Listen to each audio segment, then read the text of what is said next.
ಅಧಿಕಾರದ ಹಪಾಹಪಿಗೆ ಗ್ಯಾರಂಟಿ ಅಸ್ತ್ರ.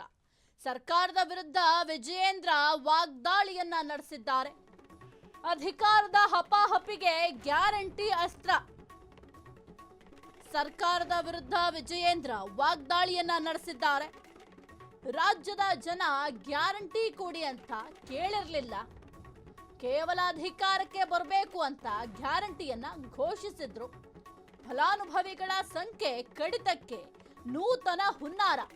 ಫಲಾನುಭವಿಗಳ ಸಂಖ್ಯೆ ಕಡಿಮೆ ಮಾಡಲು ಸರ್ಕಾರ ಸಂಚು. ಕಳೆದ 4-5 ತಿಂಗಳ ಗೃಹಲಕ್ಷ್ಮಿ ಹಣ ಬಾಕಿ ಇದೆ. ಕೇವಲ ಚುನಾವಣೆ ಬಂದಾಗ ಮಾತ್ರ ಹಣ ಜಮೆ ಮಾಡ್ತಾರೆ. ಅಂದು ಉಚಿತ ಎಂದವರಿಗೆ ಇಂದು ಅರ್ಹತೆ ನೆನಪಾಯ್ತಾ?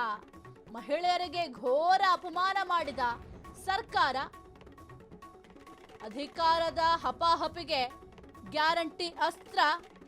ಸರ್ಕಾರದ ವಿರುದ್ಧ ವಿಜಯೇಂದ್ರ ಅವರು ವಾಗ್ದಾಳಿಯನ್ನ ನಡೆಸಿದ್ದಾರೆ. ರಾಜ್ಯದ ಜನ ಗ್ಯಾರಂಟಿ ಕೊಡಿ ಅಂತ ಕೇಳಿರಲಿಲ್ಲ, ಕೇವಲ ಅಧಿಕಾರಕ್ಕೆ ಬರಬೇಕು ಅಂತ ಗ್ಯಾರಂಟಿಯನ್ನ ಘೋಷಿಸಿದ್ದಾರೆ ಅಂತ BY ವಿಜಯೇಂದ್ರ ಅವರು ಹೇಳಿದ್ದಾರೆ. ಹಾಗಾದ್ರೆ ಏನ್ ಮಾತನಾಡಿದ್ದಾರೆ ಒಂದು ಗ್ಯಾರಂಟಿ ವಿಚಾರಕ್ಕೆ ಸಂಬಂಧಪಟ್ಟಂತೆ ನೋಡೋಣ.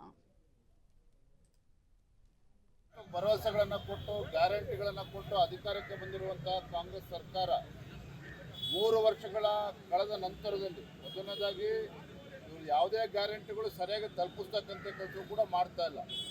4 ತಿಂಗಳು 5 ತಿಂಗಳು ಗೃಹಲಕ್ಷ್ಮಿ ಯೋಜನೆಗಳನ್ನು ತಡೆ ಹಿಡಿದುಕೊಂಡು ಚುನಾವಣಾ ಬಂದಾಗ ಒಂದು ರೀತಿ ಚುನಾವಣಾ ಲಕ್ಷ್ಮಿ ಆಗಿರುವಂಥದ್ದು ಗೃಹಲಕ್ಷ್ಮಿ. ಇವತ್ತು ವಿದ್ಯಾರ್ಥಿಗಳು ಕೂಡ ಅನ್ಯಾಯ ಮಾಡ್ತಾ ಇದ್ದಾರೆ.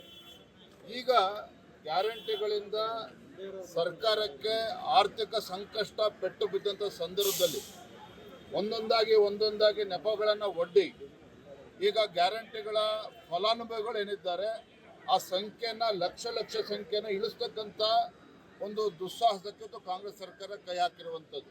ಸಾಕಷ್ಟು ಭರವಸೆಗಳನ್ನು ಕೊಟ್ಟು ಗ್ಯಾರಂಟಿಗಳನ್ನು ಕೊಟ್ಟು ಅಧಿಕಾರಕ್ಕೆ ಬಂದಿರುವಂತಹ ಕಾಂಗ್ರೆಸ್ ಸರ್ಕಾರ 3 ವರ್ಷಗಳ ಕಳೆದ ನಂತರದಲ್ಲಿ ಮೊದಲನೇದಾಗಿ ಇವರು ಯಾವುದೇ ಗ್ಯಾರಂಟಿಗಳು ಸರಿಯಾಗಿ ತಲುಪಿಸ್ತಕ್ಕಂಥ ಕೆಲಸ ಕೂಡ ಮಾಡ್ತಾ ಇಲ್ಲ.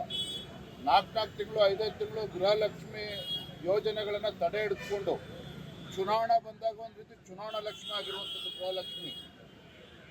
ಇವತ್ತು ವಿದ್ಯಾರ್ಥಿಗಳು ಕೂಡ ಅನ್ಯಾಯ